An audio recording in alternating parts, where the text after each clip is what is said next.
कि कायदे की भाषा में अगर 5 दिन के अंदर आपने यादी प्रसिद्ध नहीं की, लोगों को मुआवजा देने की बात नहीं की, तो हम ये मुहिम आपकी नहीं चलने देंगे, ये गुंडाशाही हम नहीं चलने देंगे। स्पष्ट रूप से करता हूँ, क्लर्क से लेके महापालिका एडमिनिस्ट्रेटर तक जिन्होंने गलती की है वो चौकसी के लिए आप तैयार रहे। जनता के लिए हम चौकसी मांगेंगे और चौकसी पूरी करके उन पे कार्रवाई निश्चित। 5 दिन के बाद कार्रवाई नहीं होती तो जिन जिनके घर मकान टूटे, जो बेघर हुए, इनको सबको लेके मैं महानगर पालिका आयुक्त के दरवाजे में रहने को जाऊंगा। आपने मुख्यमंत्री की मुलाकात की और औरंगाबाद में जो शहर में रोड रुंदीकरण का जो काम चालू है, तो किस तरीके से आपकी बात हुई और क्या आपको आश्वासन मुख्यमंत्री ने दिया? मैं सबसे पहले माननीय मुख्यमंत्री जी का आभार व्यक्त करूंगा। 50 मिनट से भी ज्यादा छत्रपति संभाजीनगर के इस इंक्रोचमेंट ड्राइव के बारे में उन्होंने मुझे समय दिया। मेरे निवेदन में स्पष्ट रूप से यह कहा गया था कि इसमें कोई भी रूल्स को फॉलो नहीं किया गया।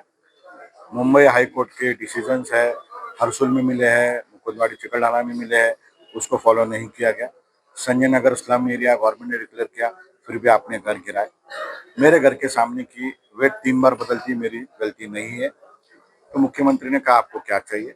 मैंने कहा अभी तक जो कार्रवाई हुई है इसका हिसाब आप उनको मांगो। आप जो लोगों के घर टूटे हैं इनको मार्केट के हिसाब से एक्विजिशन का एक्ट कहता है कि डबल मुआवजा वो देना चाहिए, एक्विजिशन के डबल पैसे देना चाहिए। दूसरी हमने मांग की कि अभी तो जो चीज हुई इसकी चौकसी के आदेश आप आयुक्त को ही दो कि उन्होंने क्या काम किया, तो वो भी मांग मेरी उन्होंने स्वीकारी। 2 आदेश माननीय मुख्यमंत्री जी ने दिए। एक आयुक्तों को कहा कि आप इसको चेक करिए और अंडरलाइन किया कि लोगों को मुआवजा दीजिए। तो सरकार ने सरकार का काम किया है। मैं महापालिका आयुक्त को स्पष्ट रूप से सवाल पूछना चाहूंगा कि कौन से अधिकार में आपने तोड़ा, कौन से अधिकार में आपने दहशत की। यदि 5 दिन के अंदर महापालिका आयुक्त लिस्ट नहीं जारी करेंगे, सूची नहीं जारी करेंगे कि किसका घर कितना कितना तोड़ा, उनको कितना मुआवजा मिलेगा, 5 दिन के अंदर हम ये मुहिम नहीं होने देंगे। हम विकास के खिलाफ नहीं है, पर आप हमारा घर तोड़ोगे, हमको मुआवजा नहीं दोगे, फिर बाजू वाले का घर तोड़ोगे, तो किसके लिए आप कर रहे हैं? मेरे गंभीर आरोप यहाँ पर जनता की ओर से है। बड़े बड़े रास्ते के टेंडर्स निकलने वाले हैं, उन कॉन्ट्रैक्टर्स के लिए ये मुहिम है क्या?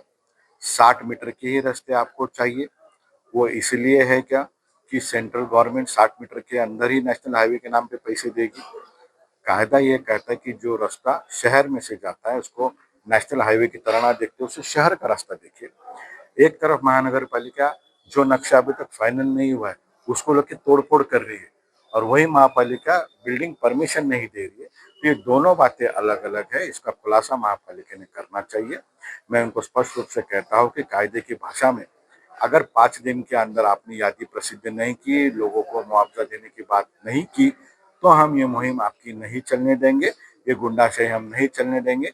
हम कोर्ट जाएंगे, हम सेंट्रल विजिलेंस कमीशन के पास जाएंगे, हम उनको बोलेंगे, हम उनको रिक्वेस्ट करेंगे और क्लर्क से लेकर, मैं स्पष्ट रूप से करता हूँ, क्लर्क से लेकर महापालिका एडमिनिस्ट्रेटर तक जिन्होंने गलती की है वो चौकसी के लिए आप तैयार रहे। जनता के लिए हम चौकसी मांगेंगे और चौकसी पूरी करके उन पे कार्रवाई निश्चित करेंगे। 5 दिन के बाद अगर कार्रवाई नहीं रुकती है तो आप क्या? 5 दिन के बाद कार्रवाई नहीं होती तो जिन जिनके घर मकान टूटे, जो बेघर हुए, इनको सबको लेके मैं महानगर पालिका आयुक्त के दरवाजे में रहने को जाऊंगा। मैं वहां रहने जाऊंगा जब तक मेरे लोगों को मुआवजा नहीं मिलता है, मेरे लोगों को पैसे नहीं मिलते। कायदे की भाषा में हम उनका घर नहीं छोड़ेंगे, उनको शहर में घूमने नहीं देंगे। बार बार नक्शा चेंज होता है, रोड की लेंथ कम ज्यादा होती है, इसके पीछे आपको लगता है कि कुछ साजिश है या कुछ? तो देखो, डीपी प्लान हर 10 साल में, 15 साल में, 20 साल में करना चाहिए, उसका एक वो अधिकार है। पर वो करते समय, उसका इम्प्लीमेंटेशन करते समय महापालिका ने मुआवजा देना चाहिए। कोई भी एजेंसी होगी जिसको रास्ता करना है उसने मुआवजा देना चाहिए। आपने देखा पिछली बार महापालिका के आयुक्त बंड साहब थे, उन्होंने चिकलडाना में तोड़ा, लोगों को मुआवजा दिया, हरसुल में तोड़ा, लोगों को मुआवजा दिया। वही महापालिका, वही कुर्सी न्याय देती है, दूसरा अधिकारी आता है तोड़ देता है। हाई कोर्ट में तुम कहते हो कि हम सुप्रीम कोर्ट का पालन करेंगे, निर्णय जो दिया है उसका पालन करेंगे, करते नहीं हो, एक्विजिशन प्रोसेस करेंगे नहीं करते हो और लोगों को आप रास्ते पे लाके दहशत फैलाते हो। जैसे आपने क्रेडिट लेने की कोशिश की शहर में घूम के, वैसी जिम्मेदारी शहर में घूम के लोगों को बोलो मैंने तोड़ा है और मैं आपको मुआवजा दूंगा, तो दूसरी जगह को हाथ लगाओ। विकास के खिलाफ हम खुद हमारी जगह देंगे अगर आप हमको डबल पैसे देंगे। और आखिरी मेरा ये सवाल है, आप ये किसके बोलने पे कर रहे हो, किस लिए कर रहे हो? कि आप हाई कोर्ट को नहीं देख रहे हो, आप सुप्रीम कोर्ट को नहीं देख रहे हो, लैंड एक्विजिशन एक्ट को नहीं देख रहे हो? ये किसके बोलने पे आप कह रहे हो, कर रहे हो? ये भी जिम्मेदारी आपने लेनी चाहिए और ये मुहिम आप रोको, दादागिरी की भाषा करो मत।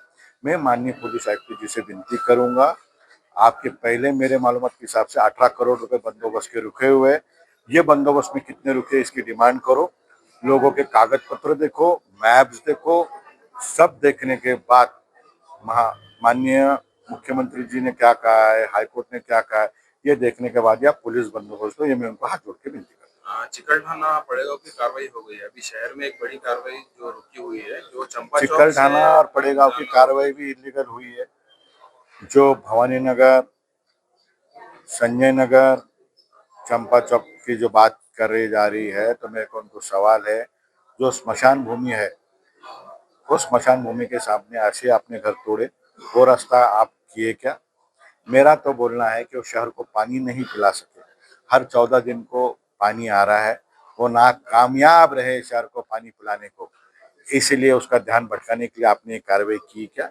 शहर में कोई भी कार्रवाई अब नहीं होगी। आप आके बोलो कि मैं ये रोक रहा हूँ, कायदे में रोक रहा हूँ। आप ही इसका क्रेडिट लीजिए कि आपने ये रोका, हम आपका स्वागत करेंगे।